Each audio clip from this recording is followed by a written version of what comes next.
All right, today we're jumping into a really provocative idea, something that claims the way you get your information, your daily media habits, is directly tied to how wise you are. Or aren't.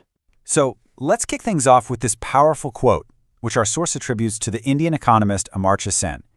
The idea here is pretty profound. It's not just what you know that makes you wise, but how you came to know it. The path is everything. And that really sets up the central question we're going to dig into, and it might be a little uncomfortable. Are our modern information habits, our constant scrolling and streaming, actually making us, well, foolish? All right, let's get into our first section, a question of wisdom.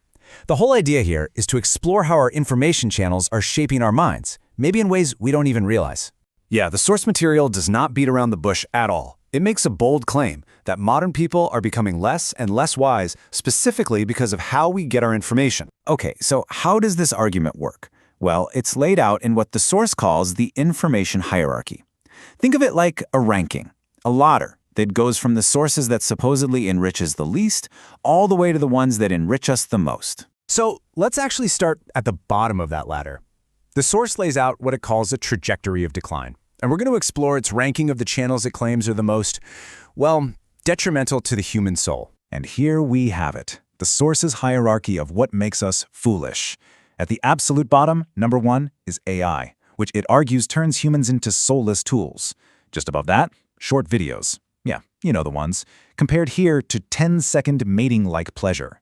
Then we have television, which it claims just floods us with trash information. Moving up a bit, we get newspapers and magazines, seen as a way to crowd out real reading. And even popular literature gets called out for supposedly wasting our time and teaching us no method of thinking. Wow. Let's zero in on that short video point for a second. The source is really critical here, boiling it down to just 10 seconds. 10 seconds of pleasure. That's the core of the argument against it. That quick, fleeting hit of engagement. And if you only have 10 seconds of pleasure, what does that leave you with? Well, according to this argument, absolutely zero. Zero room for reflection. In that quick hit, there's just no space for deeper thought. No time to really consider what you've just seen. So, before we go any further, this is a good spot to kind of pause and ask yourself, honestly, where do your daily information habits fall on this hierarchy? It's definitely something to think about. Okay, so that's the supposed path to foolishness. But the source doesn't just leave us in despair. It then pivots to what it calls the peak of enrichment. This is its formula for achieving true wisdom. But here's where the argument gets really interesting, and maybe a little counterintuitive.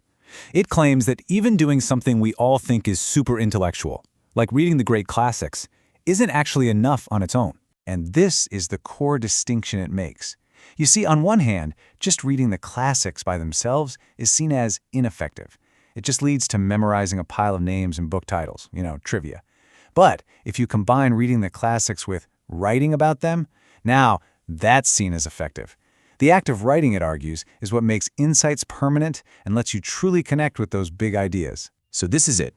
This is what the source presents as the true way to enrich your soul. To read the classics while taking reading notes at the same time. It's not just passive consumption, it's active engagement. The two have to go together.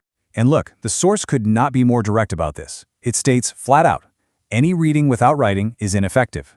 Pretty black and white, right? There's no gray area in this argument. So, if that's the one path to wisdom, what happens if we as a society stay on that other path, the one filled with short videos and trash information?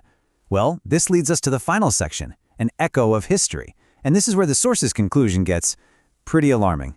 Yeah, if you follow this logic to its conclusion, it paints a really bleak picture.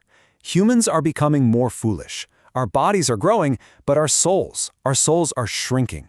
The trajectory isn't upward toward excellence. It's a downward spiral, an accelerating decline. And to capture this feeling, the source brings up that famous line, "The world may end, not with a bang, but with a whimper." The idea isn't some big, dramatic catastrophe.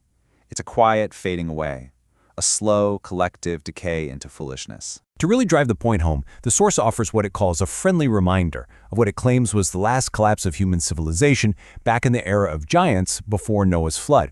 It's this huge, almost mythological parallel meant to show just how high the stakes are. So that's where this argument leaves us, with a really unsettling question to chew on. Is all of this just a provocative warning, Or is it actually a glimpse into the future we're building for ourselves with every single click and every single swipe?